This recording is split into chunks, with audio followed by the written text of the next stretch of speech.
सोलापूर कारागृह प्रशासनाचा अजब कारभार समोर आलाय। ड्रेनेजचं खोदकाम करण्यासाठी चक्क कैद्यांनाच रस्त्यावर आणल्याचं समोर आलं। उन्हाळा सुरू असल्यामुळे कैद्यांना जास्तीचं पाणी लागतंय, त्यामुळे कैद्यांना स्वतःच कुदळ आणि फावडं घेऊन ड्रेनेज खोदकाम करावं लागलं। तुळजापुरातील ड्रग्ज प्रकरणातील वेगळं वळण देण्यासाठीच पुजाऱ्यांचं नाव घेतलं जातंय असा आरोप पुजाऱ्यांनी केलाय। पुजाऱ्यांना विनाकारण गौवलं जातंय, पुजाऱ्यांची बदनामी सहन केली जाणार नाही असा इशारा पुजाऱ्यांनी दिला। ड्रग्ज प्रकरणामध्ये माझा मुलगा आणि सख्खा भाऊ जरी असला तरी कारवाई करा अशी मागणी ओमराजे निंबाळकर यांनी केली आहे। एवढा मोठा विषय भाजप आमदार राणा पाटील यांनी विधानसभेत का उपस्थित केला नाही असं म्हणत त्यांनी राणा पाटलांवर हल्लाबोल केला। लातूरच्या साकूर ते घरणी मार्गावर भीषण अपघात झाला। ड्रग्ज प्रकरणातील आरोपीला पुण्याकडे घेऊन जाताना आरोपीनं पळून जाण्यासाठी अचानक कारची स्टीअरिंग वळवली, त्यामुळे कारवरचं नियंत्रण सुटलं आणि कार पलटी झाली। पुण्यातील नांदेड सिटी मारहाण प्रकरणामध्ये आता नवी माहिती आणि व्हिडिओ समोर आलाय। ज्या तरुणाला मारहाण करण्यात आली होती, आधी त्याच तरुणानं एका वयस्कर सुरक्षा रक्षकाला शिवीगाळ करत मारहाण केल्याचा व्हिडिओ समोर आलाय। नांदेड सिटीमधील मधुवंती सोसायटीच्या गेटवर वाहनांवर स्टिकर लावण्याच्या मुद्द्यावरून हा वाद झाला होता। महाराष्ट्र पोलिसाचा लोगो लावलेल्या एका चारचाकी गाडीची अकोला शहरातील उमरी भागातील अज्ञात नागरिकांनी तोडफोड केली। चारचाकी गाडी चालकानं काही दुचाकींना धडक देऊन पळ काढला होता। त्यानंतर संतप्त नागरिकांनी या गाडीचा पाठलाग केला आणि गाडीची तोडफोड केली। पंढरपूरला आलेल्या प्रवाशाला कंडक्टरकडून मारहाण करण्यात आली। चंद्रभागा बस स्थानक जवळ ही घटना घडली आहे, तर बस थांब्यावर उतरायच्या आधीच बेल वाजवल्यावरून दोघांमध्ये वाद झाला होता। अमरावती शहरामध्ये भर चौकात रील बनवणाऱ्या जोडप्याचा पोलिसांकडून शोध घेतला जातोय। जोडप्यावर कायदेशीर कारवाई करण्याचा इशारा पोलिसांनी दिलाय। पुण्यातील दीनानाथ मंगेशकर रुग्णालयातील घटनेप्रमाणेच बुलढाण्याच्या मलकापुरातही पैशांसाठी मृतदेह अडकवून ठेवल्याची धक्कादायक घटना समोर आली आहे। 40,000 रुपयांसाठी 6 तास मृतदेह कुटुंबाच्या ताब्यात देण्यात आला नाही अशी माहिती आहे। मलकापूरच्या कला रोडवरील हकीमी मल्टी स्पेशालिटी हॉस्पिटलच्या या मुजोरीवरून मृताच्या नातेवाईकांनी संताप व्यक्त केला। शहापूरच्या भातसा नदीमध्ये आंघोळीसाठी आणि कपडे धुण्यासाठी गेलेल्या तिघांचा बुडून मृत्यू झालाय। मृतांमध्ये एका आई आणि मुलाचाही समावेश आहे। आज मध्यरात्रीपासून मुंबई वॉटर टँकर असोसिएशनच्या सदस्यांनी 1500 टँकरचा पाणीपुरवठा बंद करण्याचा निर्णय घेतलाय। केंद्र सरकारनं ज्या अटी घातल्या त्या मुंबईमध्ये पाळणं अशक्य आहे, त्यामध्ये सूट मिळायला हवी। नाईलाजानं हा पाणीपुरवठा बंद करावा लागतोय असं संघटनेकडून सांगण्यात आलंय। वसईच्या पूर्वेकडील ग्रामीण भागातील कामण, देवदळ, कोल्ही, चिंचोटी, सातिवली, गिद्राई पाडा भागामध्ये भीषण पाणी टंचाई आहे।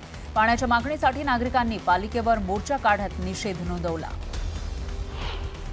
पुण्याच्या सहकारनगरमध्ये खंडणीची मागणी करत एका महिलेचा विनयभंग करण्यात आला।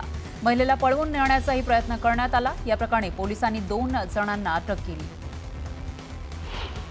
पिंपरी चिंचवड महापालिकेनं 650 रुग्णालयांना नोटीस पाठवली आहे। रुग्णांकडून उपचारासाठी ॲडव्हान्स पैसे न घेण्याचे आदेश दिलेले आहेत। ॲडव्हान्स पैसे घेतल्यास रुग्णालयाची नोंदणी रद्द करण्याचा इशाराही देण्यात आला आहे।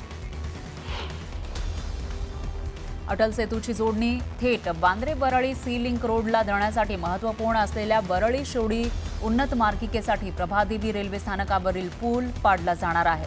त्यासाठी वाहतूक पोलिसांची परवानगी मिळण्याचा मार्ग मोकळा झालाय, त्यामुळे वाहतूक पोलिसांनी हरकती आणि सूचना मागवल्यात। वरळी शेवडी उन्नत मार्गिकेसाठी प्रभादेवी रेल्वे स्थानकावरील पुलाचं पाडकाम केलं जाणार आहे, त्यामुळे या परिसरातील वाहतुकीत बदल केला जाणार आहे। प्रभादेवी पुलाची पश्चिम वाहिनी बंद केली जाणार आहे, त्यामुळे इथून दादर पश्चिमेकडे जाणारी वाहनं मडकेबुवा चौक इथून डॉक्टर बाबासाहेब आंबेडकर रोडनं टिळक ब्रिज मार्गे जातील।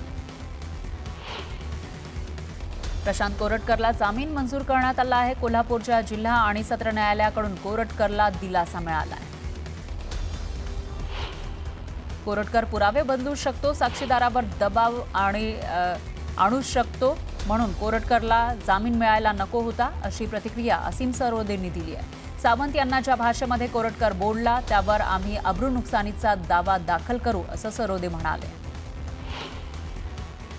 राष्ट्रवादी शरदचंद्र पवार पक्षाच्या खासदार सुप्रिया सुळेंनी अखेर आपलं उपोषण मागे घेतलंय। भोर तालुक्यातील बनेश्वर देवस्थानकडे जाणाऱ्या रस्त्याच्या दुरावस्थेविरोधात सुळेंनी आंदोलन केलं होतं। 7 तासानंतर सुळेंनी उपोषण मागे घेतलं। रस्त्याच्या कामावरून अजित पवारांनी सुप्रिया सुळेंना टोला लगावलाय। खासदारांना 5 कोटींचा निधी मिळतो, काम करायचं म्हटलं तर 1 मिनिटात करता आला असता असा टोला अजितदादांनी लगावला। भाजपनं घोटाळा करत निवडणूक जिंकली असा आरोप मल्लिकार्जुन खरगेंनी केला होता।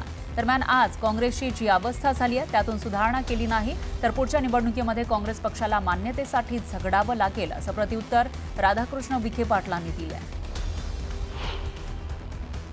खुलताबाद इथल्या औरंगजेब कबरीचा विषय थोडा थंडावला असताना आता खुलताबादचं नामकरण रत्नपूर करावं अशी मागणी समोर आली आहे। यावरून इम्तियाज जलील यांनी निशाणा साधला।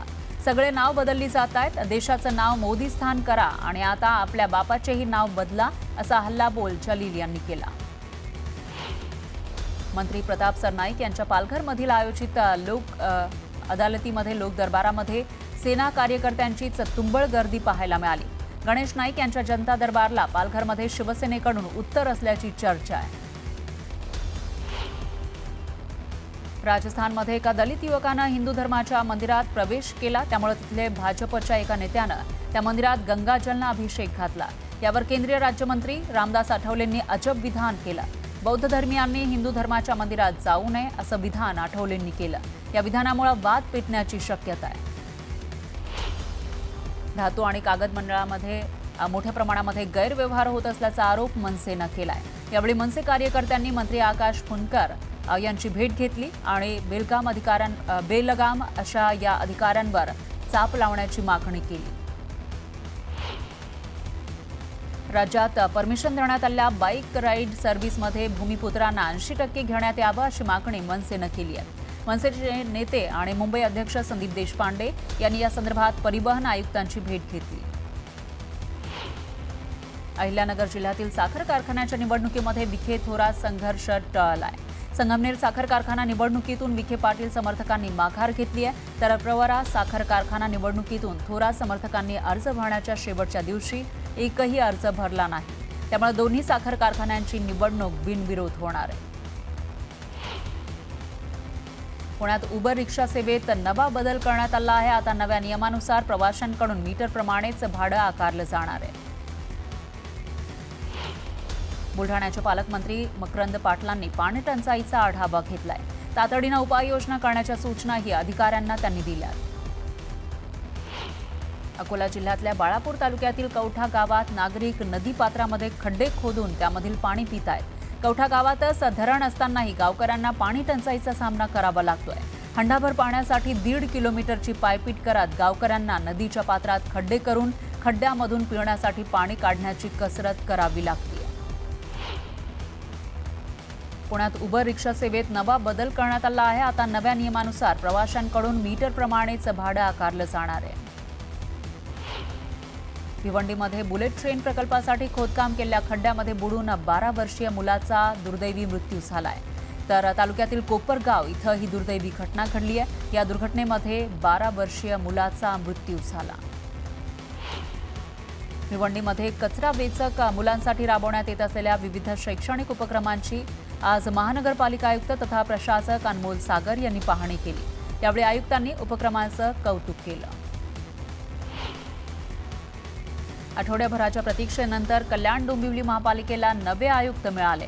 2015-16च्या बॅचचे IAS अधिकारी अभिनव गोयल यांनी आज महापालिकेच्या आयुक्तपदाचा अधिकृत कार्यभार स्वीकारला। हिंगोलीचे जिल्हाधिकारी अभिनय गोयल यांची कल्याण डोंबिवली महापालिकेच्या आयुक्तपदी बदली झाली आहे। बदली झाल्यानं नागरिकांनी नाराजी व्यक्त केली आहे। अभिनव गोयल यांनी शिक्षण, आरोग्य या क्षेत्रांमध्ये उल्लेखनीय कामगिरी केली, त्यामुळे त्यांची बदली तात्काळ रद्द करावी अशी मागणी इथल्या नागरिकांनी केली। शिर्डीतील कथित भिक्षेकरी मृत्यू प्रकरणातील दोघांचे मृतदेह घेऊन नातेवाईकांचा पोलीस स्टेशन समोर ठिय्या पाहायला मिळाला।